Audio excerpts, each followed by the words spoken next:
Hello, hello, hello, ẹ̀yin èèyàn mi. A kú dédé àsìkò yìí o, kú dédé wòyí bá ṣe ń bá wa. Níbikíbi tẹ́ tí ń gbọ́ wa. Ṣáláfíà la wà o. Ẹ ṣé bẹ́ẹ̀ ṣe ń tẹ́tí sí wa. Bẹ́ẹ̀ni. Ọ̀rọ̀ Kábíyèsí àti Naomi, òun mo tún gbé wá síwájú yín ní wákàtí. Yes o, ṣẹ rí Kábíyèsí, ó jẹ́ ẹnìkan tí ó jẹ́ alábùkún fún, tí Ọlọ́run nífẹ̀ẹ́ jùlọ púpọ̀ púpọ̀. Òun àti Naomi, t'Ọlọ́run mú wọn pàdé ra wọn. Alábùkún fún ni. Tẹ bá rí nǹkan tá gbọ́ nínú íńtánẹ́ẹ̀tì pé many people, lot of people náà, wọ́n wà standby láti gba Naomi lọ́wọ́ Kábíyèsí. Abájọ náà kò lè surprise mi torí ẹ̀rí tí Kábíyèsí gan ti kún. Ṣèbí ìta wa gbọ́ ni, ìta ṣẹ̀ṣẹ̀ gbọ́ ni. Àìmọye ìtó ti ṣẹlẹ̀ tí Kábíyèsí gan tó jẹ́ pé ó nọ̀ọ̀sì ẹ̀ ní abẹ́lẹ̀ pẹ̀lú gbogbo àwọn tó ti tó tọ̀nù láti fẹ́ Naomi. Torí ẹ̀ ló ṣe bí inú ṣe bí Naomi. Pé Kábíyèsí pẹ̀lú bí mo ti ṣe sọ gbogbo oríṣiríṣi testimony fún yín. Ẹ tún gbà mí gbọ́, ẹ wá ní kí n ká lọ níwájú Shrine, kí n wá lọ búra fún yín. Àṣé gbogbo àwọn wúlẹ̀wúlẹ̀ nǹkan tó fa ìbínú Queen Naomi nìyẹn. Ọ̀pọ̀lọpọ̀ Ọlọ́run tó gbàkóso, tó intervene láàárín àwọn méjèèjì.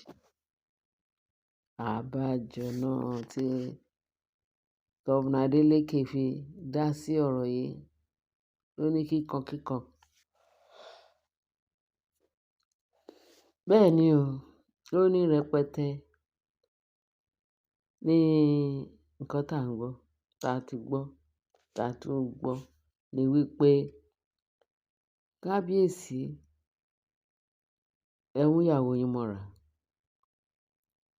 Ẹ má yẹ kí fákùn yẹn ti ẹ̀ wà rárá. Ẹ má yẹ kí ìyẹn tún yọjú. Ṣé rí gbogbo àwọn eléṣù tẹ kó sí ààfin tó ń tẹ sọ pé obìnrin ni wọ́n? Ẹ jẹ́ kán bílà fún yín àti ìyàwó yín. Ashley máa gbójú gbóyà o. Spirit burúkú wo ló ń darí Ashley náà? Ó dàbí pé àwọn iṣẹ́ ibi tó lọ ń tọwọ́ bọ̀ yẹn, òun ló ń tostigate ẹ̀ láti túbọ̀ máa ṣiṣẹ́ ibi. Kò tiẹ̀ wá lè pọ̀ lójú, kò tiẹ̀ wá ní tìjú, kò tiẹ̀ wá ní pé nǹkan bẹ́ẹ̀ jẹ́ ká tijú pé kíni yẹn má jà ṣe. Nǹkan báyìí ò yẹ kó máa ṣe, kó máa bá ọwọ́ ọmọlúwàbí ń bẹ̀.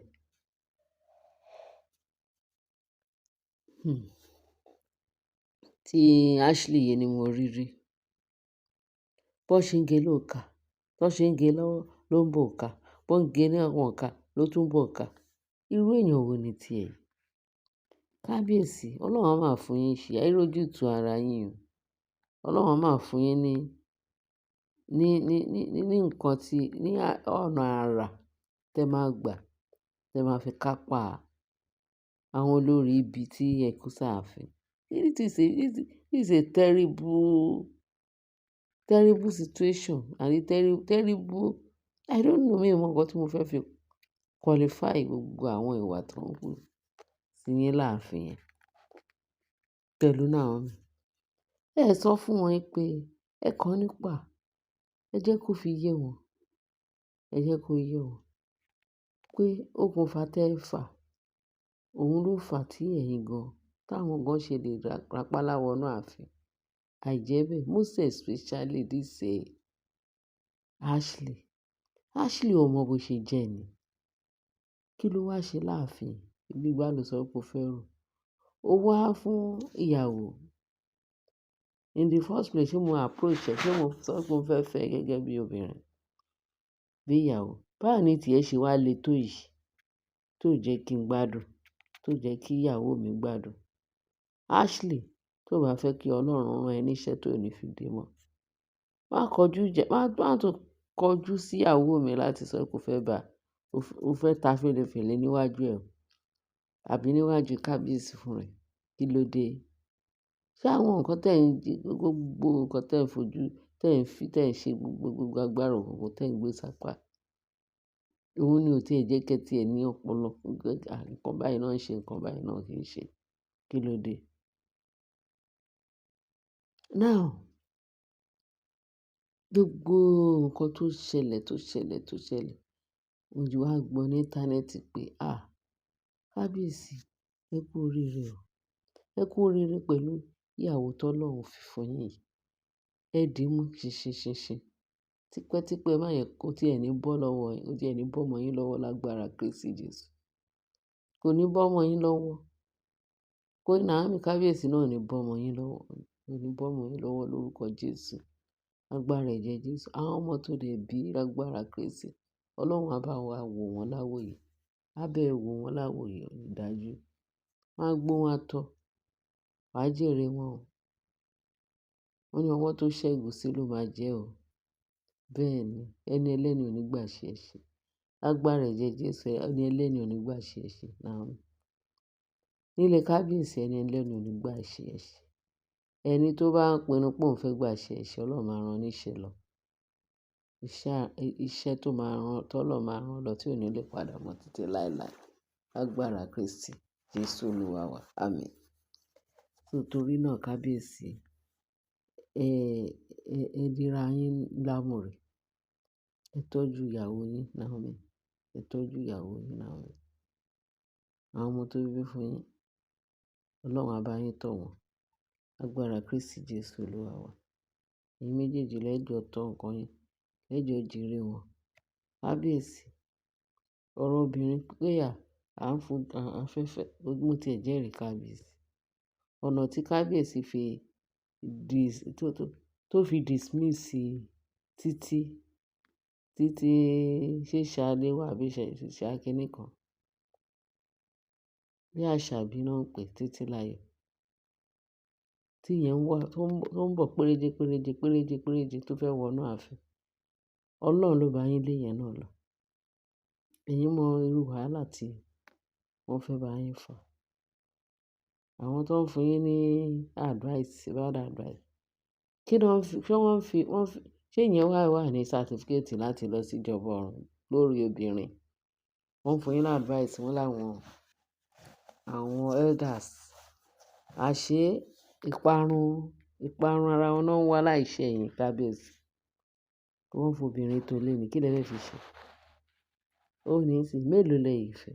Wọ́n sọ pé ẹ lè fẹ́ as many as possible. Àbí? Ẹ lè fẹ́ 20, ẹ lè fẹ́ 30, 40, 50, 60. Ó jẹ́ accountable kẹfẹ́. Kí lẹ fẹ́ fi wọ́n ṣe? Ìyàwó púpọ̀, ẹ̀mí kúkúrú ló ń fà. Ẹ̀mí kúkúrú ni. Ọlọ́run kó gbà wá. Ọlọ́run ní gẹ́mi yín kúrò kábíyèsí. Àbọ̀ Ọlọ́run á dájú lórí ẹ̀yin àti Naomi ìyàwó yín o. Àtàwa tá à ń fẹ́ rere fún yín o. Àtàwọn olólùfẹ́ yín o. Lágbára ẹ̀jẹ̀ Jésù. Àwa olólùfẹ́ yín tá à ń fẹ́ rere fún yín, tá à ń fẹ́ bàjẹ́ fún yín. Lágbára ẹ̀jẹ̀ Jésù. Àbọ̀ Ọlọ́run, àánú Ọlọ́run, oore ọ̀fẹ́ Ọlọ́run. Agbára ẹ̀mí gígùn Ọlọ́run á fi jíǹkẹ́ gbogbo wa o. Lágbára Kristi Jésù Olúwa wa. Amen. Kábíyèsí, ẹ fa Naomi mọ́ra dáadáa. Ẹ di ìyàwó yín mú dáadáa. Ẹ má yẹ kí vacuum kankan. Ṣé ẹ rí gbogbo àwọn tó ń gbójúgbóyà? Torí ìta ṣe lè ṣe yẹn ó gbójúgbóyà ni. Àwọn oògùn ẹ̀ tó ń gùn gàlégàlé. Àwọn kìíní yẹn ló ń tosticate ẹ̀. Kì í ṣe normal human being ló lè hu ìwà tó ń hù yẹn. Ṣé gbọ́ kábíyèsí? Àánú Ọlọ́run á wà pẹ̀lú yín. Á bá ẹ̀yin àti ìyàwó yín gbé. Àsìkò síyìn tí Naomi tó padà sọ́dọ̀ yín sí. Kò ní sí ìbínú, kò ní sí wàhálà, kò ní sọ́tẹ̀ mọ́. Gbogbo ẹnikẹ́ni tó bá náwó agbára ẹ̀ tó sọ pé òun ní agbára kan níbi kan fake agbára kankan tó bá nà báyìí. Wọ́n ní ọwọ́ tọ́gẹ̀dẹ̀ bá nà ó máa fi nà rẹ̀ ni. Lágbára Kristi Jésù. Gbogbo wọn máa dákẹ́ jẹ́ ní ààfin. Ọlọ́run máa silence wọn lágbára ẹ̀jẹ̀ Jésù. Ìyẹn tó bá mọ̀ wọ́n ara ẹ̀, Ọlọ́run òun nìkan náà ni ló free. Ṣùgbọ́n ẹni tí ò bá mọ̀ wọ́n ara ẹ̀ tó yìn ṣe kúlekúle pé àníṣe òun ò ní gbà àfi kábíyèsí àti Naomi ló ń fẹ́ fi ta yín ní ààfin. lágbára ẹ̀jẹ̀ Jésù. Ọlọ́run máa silence wọn in Jesus mighty name. Ẹ̀yin èèyàn mi, mo ní kí n sáré sọ fún wa pé ààbò Ọlọ́run á dájú lórí wa. A tún máa gbé ìròyìn ayọ̀ wá fún yín, torí ìròyìn ayọ̀ lẹ máa gbọ́. A ní gbọ́rọ̀ ìbànújẹ́ ní agbára Kristi Jésù Olúwa wa. Àmín. Ẹ bá share, kẹ́ bá like, kẹ́ dẹ̀ bá subscribe. Lórúkọ Jésù, àánú Ọlọ́run á wà pẹ̀lú wa. Jésù Olúwa wa. Amen. Bye.